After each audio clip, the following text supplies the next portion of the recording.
everyone, I'm Walker and welcome back to Ave Nails. Today's video is going to be a little bit different. You're not going to see my face, you're not going to see my hands, and you're not going to see my nails. You're actually not going to see any polish, but we are going to talk about how I track and organize my Zoya collection digitally, and I have a little freebie for you at the end if you're interested in tracking your own Zoya collection. So stay tuned if you want to see that freebie and you want to see how I track my Zoya collection.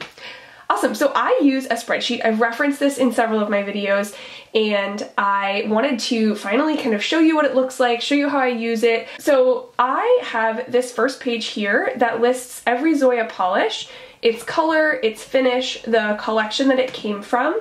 If some of them were released, once and then re-promoted, I list the original collection that it was released. I think, there might be some places where I have some errors, but for the most part, that's my goal. And then I include the year that it was released in, the season that that collection was. If it's a holiday collection, I just call it winter. If it's something that was like a special release, I put special release. And then some of these older ones, I'm not really sure where they come from. Then I include whether or not I own it, where I got it from, and the date that I bought it.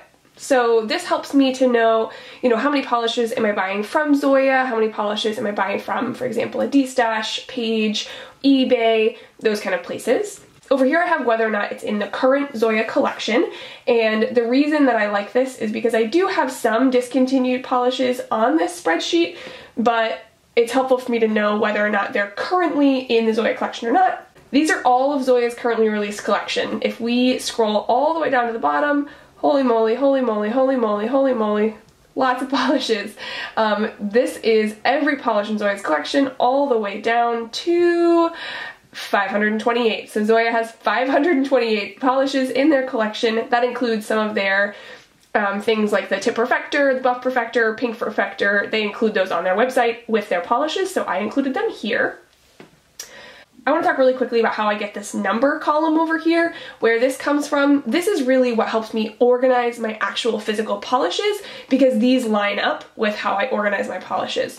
So I'm going to pull up Zoya.com, and if we are at the Zoya.com homepage, if you click on nail polish, you see all of their colors gorgeously arranged by color over here on the left. And so what I did is I went through and I matched up all of these colors to a number. So I said Alicia's number 1, Trixie's number 2, Seraphina's number 3, Zoe's number 5. And so if we go back to my collection, you'll see Alicia's number 1, Zoe's number 5, etc. And as Zoya has released new polishes since I did this last spring, I add them in and I adjust their numbers. Zoya makes that really easy because when they release a new polish, they put this little new symbol over it, so I can just go look for the ones that were recently released and add them into my list and adjust the numbers. So the reason that that's really helpful for me is because I can then arrange my polishes in my drawers in the same order that Zoya arranges their polishes. It also makes my drawers look really aesthetically pleasing because they go in order the way that Zoya designed them, and so I really appreciate that.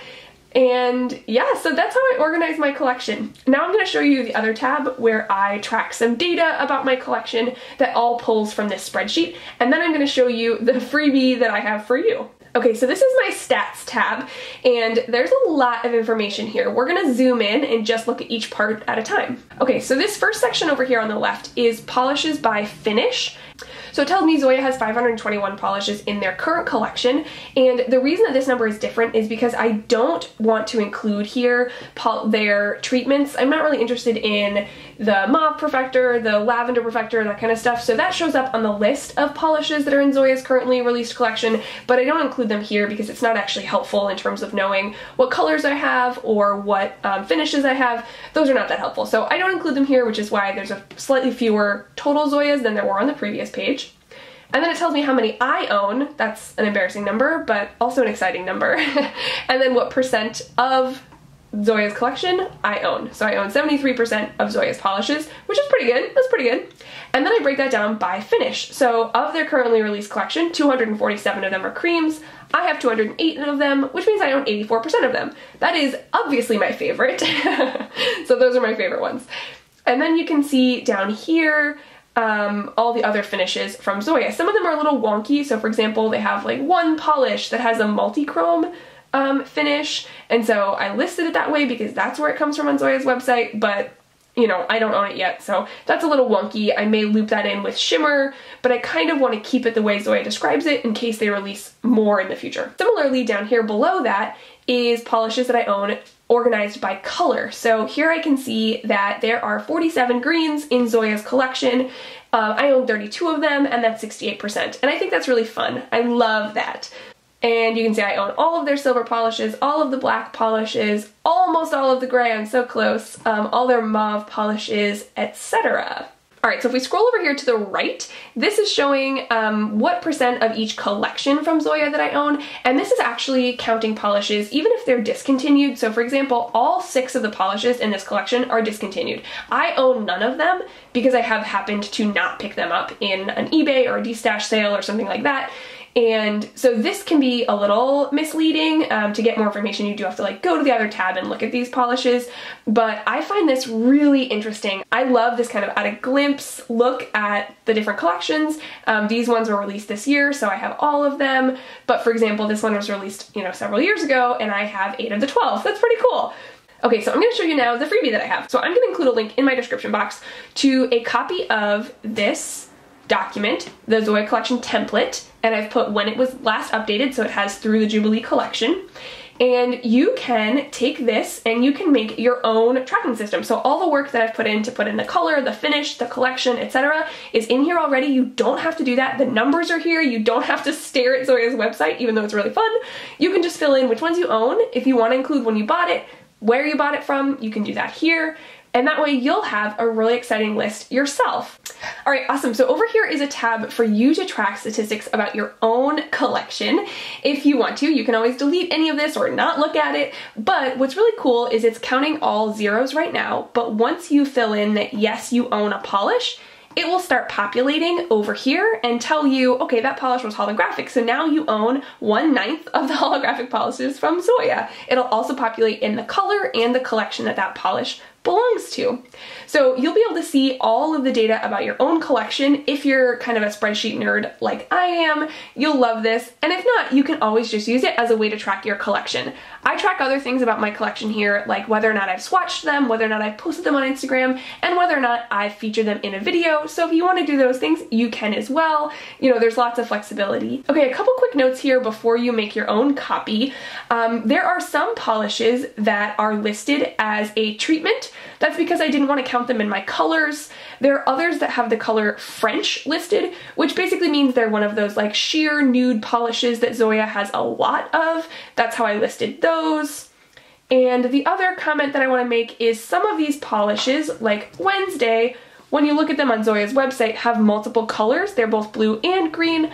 I pulled in the first color, so if you want to change any of this once you make your own copy, you can do whatever you want to. The other thing I want to point out is down here at the bottom, there are some discontinued polishes listed. This is by no means a comprehensive list of Zoya's discontinued polishes. This is just the ones that kind of I've come across because I found some websites that had lists of old collections, and so I just put them in here so that I had a reference. Some of them also belong to collections like these that actually have some that are still released. And so I might have part of the collection and I want to know what's in the rest of the collection.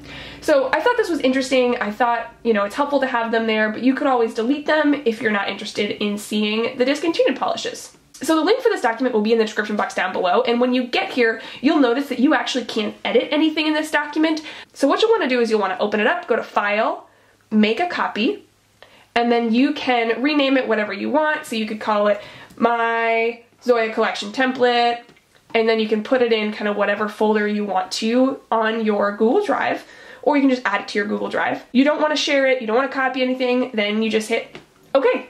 And it will open a new document in a new window that you can edit, that you're the owner of. I won't be able to see it, nobody else will be able to see it unless you want to share it with them.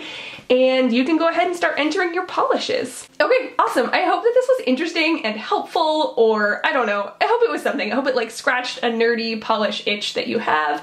And if you have any questions about the spreadsheet once you start using it, please feel free to let me know down below. You know, leave a comment with questions, or leave a comment, tell me, you know, what color do you own the most of? What collection do you own the most of? I would love to hear that information from you. As always, if you liked this video, I know it's kind of weird, but if you liked it, give it a thumbs up, hit subscribe. I would love to hear from you, and I will see you in the next one. Bye!